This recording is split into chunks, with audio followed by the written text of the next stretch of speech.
Good morning everyone. Welcome back. This video is for the students of class 7th, subject English. In this video, we shall read a lesson number 5, Quality, from our book Honeycomb, and this is my lecture number 2. So let's start our lesson number 5, Quality. In my last video, I already taught you this chapter, but in this video, we shall read this chapter through comics or through images. So before starting with the chapter, let's have a look on the introduction of the chapter. This story is about a struggling shoemaker's dedication to his work. The author knows him as someone who thinks and works with the passion of an artist, to the limit that the shoes he makes are masterpieces in themselves. But in the end, the story tells us about the sad loss of art and quality in today's world of mass-produced big brands and consumerism. So, this story talks about a shoemaker whose name was Mr. Gessler. He has a shop in London and he make his masterpieces. He was the best shoemaker. He makes good boots using the best quality of leather.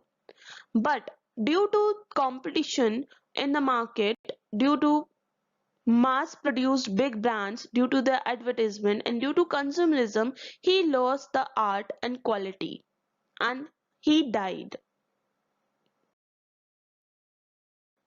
The main characters in the story are the storyteller, or we can say the author, and the Gessler brothers, who were shoemakers. The story is about Gessler brothers. Mr. Gessler was a shoemaker, and there was the author who knew him from the days of his childhood because his father used to order boots to him. The author usually ordered his boots to him too, and he always thought that the boots were strange but extremely good. So that's why he admired the maker, the shoemaker, Mr. Gessler. One day, when he was in Mr. Gessler's shop, he asked shyly to him whether it was greatly hard to make that boots or not. He asked it because he was too curious. Then Mr. Gessler showed little respect in a humorous but unkind way and answered, "It is an art." Mr. Gessler was so good at his work that his boots lasted very long, and it was not possible to go to his shop very often.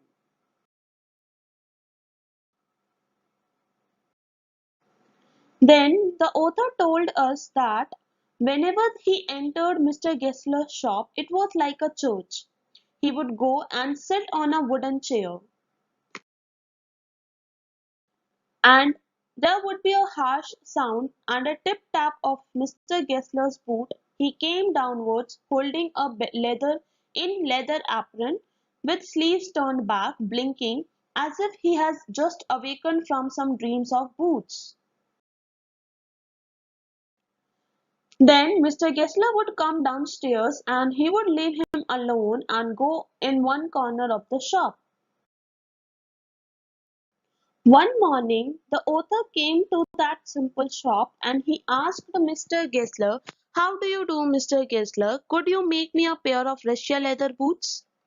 Then, without a single word, Mr. Gessler left, but soon he came back with holding a piece of gold brown leather on his hand. Then he stated, "What a beautiful piece!" And he continued, "When do you want them?" John replied, "Oh, as soon as you conveniently can." Mr. Gessler was very disciplined. Once he heard the request from his customers, he would finish the boots as soon as he could. He would make the best boots with the authentic material. It means that he wanted to give priority to the quality of boots he made.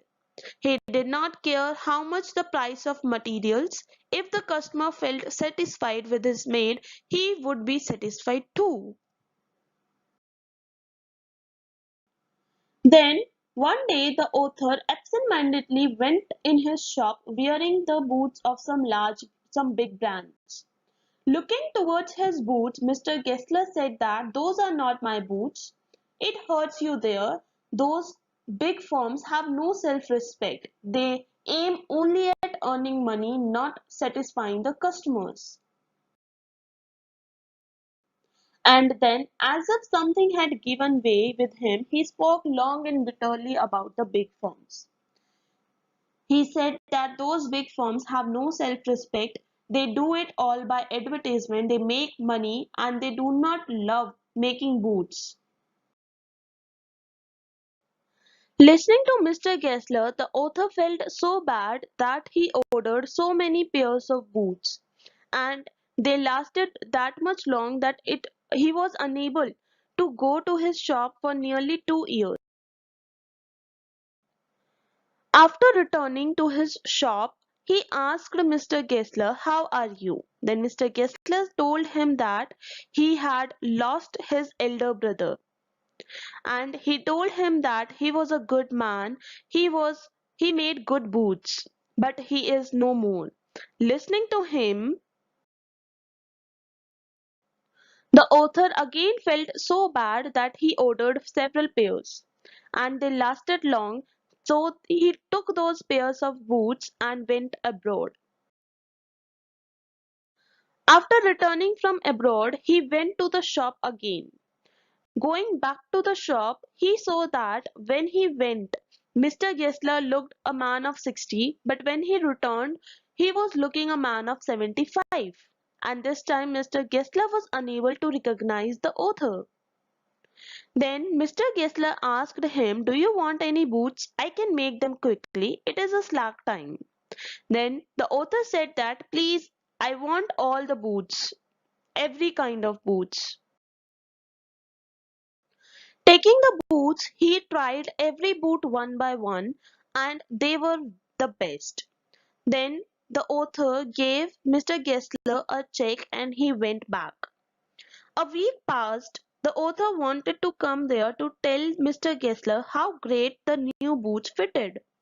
But when he arrived there, Mr. Gessler's name was gone. There was no Mr. Gessler Brothers board on the shop. Then he went in till he found out that the shop was totally changed. Suddenly an Englishman appeared and it made the author confused. Then the author asked the Englishman that, "Is it Mr. Gessler inside?" Then the Englishman told him that, "No sir, but we can help you anyway. Mr. Gessler is no more and he had died." Then the author was so shocked, and he told that he purchased those boots from him last Wednesday week. Then the Englishman told him that Mr. Gessler died because of hunger. Then the Englishman told the author about Mr. Gessler's condition. He told him that Mr. Gessler was dead because of starvation. He saw Mr. Gessler was sitting over his boots day and night. That old man means Mr. Gessler never gave himself time to eat. Besides, he never advertised his shop. That's why he lost everybody.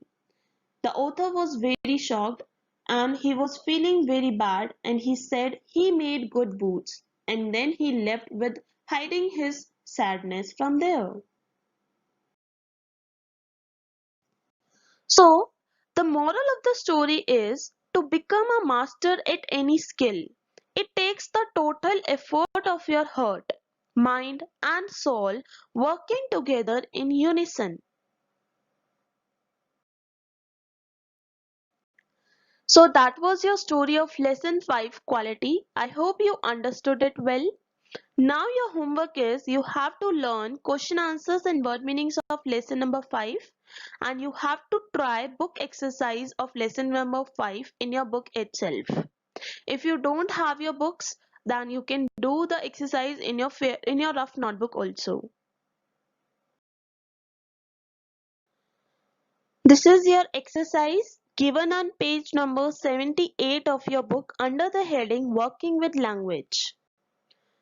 First question is, study the following phrases and their meanings.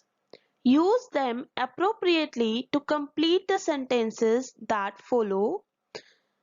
See the phrases. Look after, it means take care of. Look down on, it means disapprove or regard as inferior. Third, look in on someone, it means make a short visit. Next, look into, it means investigate. Look out, it means be careful. Look up, it means improve. Look up to, it means admire.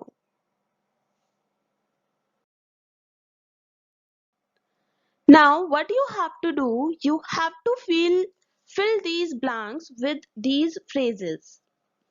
See, the first sentence is, after a very long spell of heat, the weather is dash at last. I'll repeat, after a very long spell of heat, the weather is dash at last. Second, we have no right to dash on people who do small jobs. I'll repeat, we have no right to dash people who do small jobs. Third, Nitin has always dash his uncle who is a self-made man. I'll repeat, Nitin has always dash his uncle who is a self-made man. Fourth, the police are dash the matter thoroughly. The police are dash the matter thoroughly. Fifth, if you want to go out, I will dash the children for you. If you want to go out, I will dash the children for you. Next, I promise to dash on your brother when I visit Lucknow next. I promise to dash on your brother when I visit Lucknow next. Sixth, dash when you are crossing the main road. Dash when you are crossing the main road.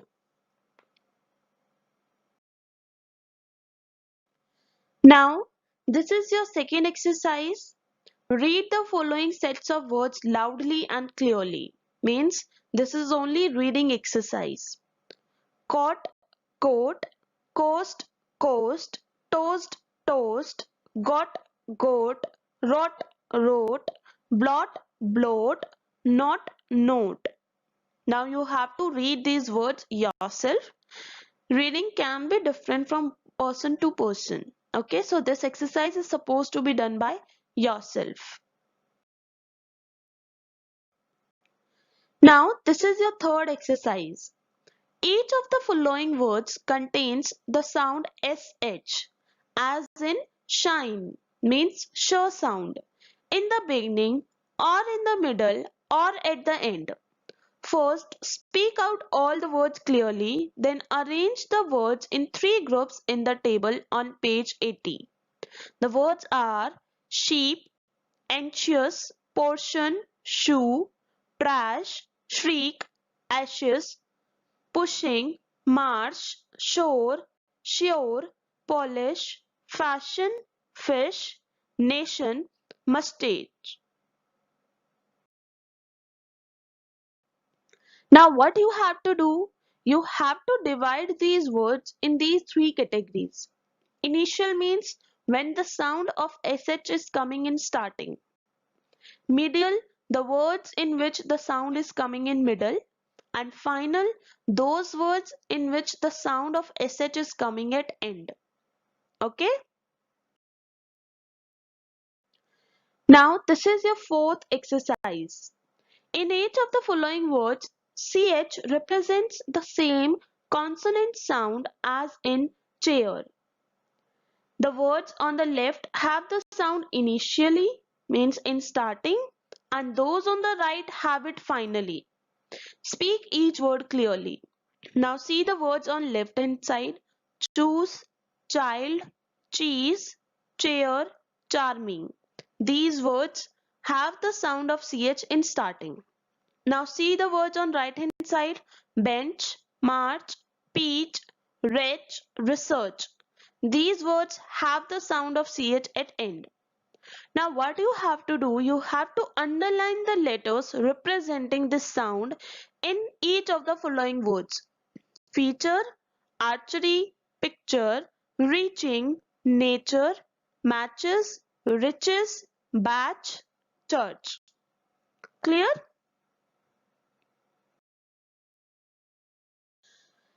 So this was your homework. Now we shall discuss homework solution of lesson number 5, quality, lecture number 1. So first of all, open your fair notebooks, make a proper format, draw margin and write down the heading word meaning. The first word is murmur. It means say quietly. First word is murmur. It means say quietly. Second word is incense. Its meaning is sweet smell. Incense. Its meaning is sweet smell. Third word is guttural. Its meaning is harsh. I'll repeat. The word is guttural. Its meaning is harsh. Fourth word is sudden. Its meaning is happening quickly. Sudden, happening quickly. Fifth, extreme. Its meaning is strongest possible. Sixth, starvation. Its meaning hunger. Starvation, hunger. Now it's time for question answers. These question answers are given under the heading Working with the Text. Answer the following questions on page number 78 of your Honeycomb book. The first question is, what was the author's opinion about Mr. Gessler as a bootmaker? I'll repeat the question. What was the author's opinion about Mr. Gessler as a bootmaker? The answer is, in the author's opinion, Mr. Gessler was a quality bootmaker. He made the best boots. He was a true artist of his trade. I'll repeat the answer. In the author's opinion, Mr. Gessler was a quality bootmaker. He made the best boots. He was a true artist of his trade.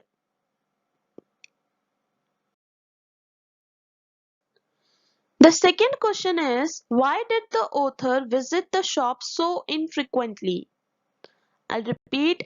Why did the author visit the shop so infrequently? The answer is, the author visited the shop whenever he needed boots.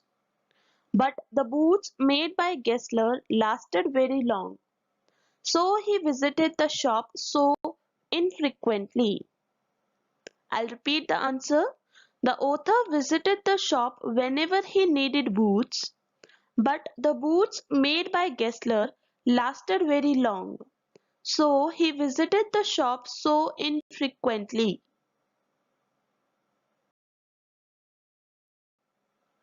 Third question is, what was the effect on Mr. Gessler of the author's remark about a certain pair of boots? I'll repeat. The third question is, what was the effect on Mr. Gessler of the author's remark about a certain pair of boots? The answer is, he expected the author to withdraw or qualify his statement. He could not believe the author's remark. Lastly, he said that he would not charge any money for those bad boots. I'll repeat the answer. He expected the author to withdraw or qualify his statement. He could not believe the author's remark. Lastly, he said that he would not charge any money for those bad boots.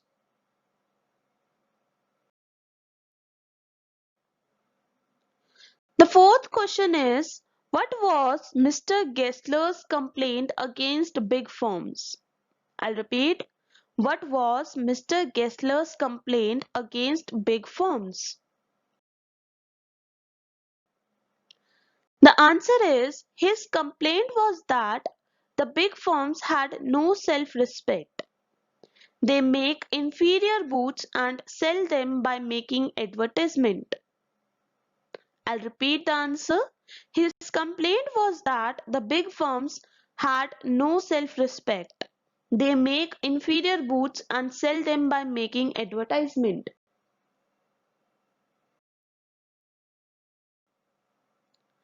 The fifth question is, why did the author order so many pairs of boots? Did he really need them? I'll repeat the fifth question. Why did the author order so many pairs of boots? Did he really need them? The answer is Mr. Gessler's financial condition was very bad. The author wanted to help him, so he ordered so many pairs of boots, though he really did not need those boots. I'll repeat the answer. Mr. Gessler's financial condition was very bad. The author wanted to help him, so he ordered so many pairs of boots, though he really did not need those boots.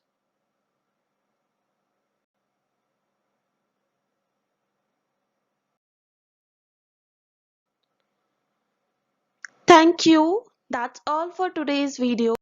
I hope you understood the video and you liked the video. If you liked the video, then please like the video and subscribe our channel.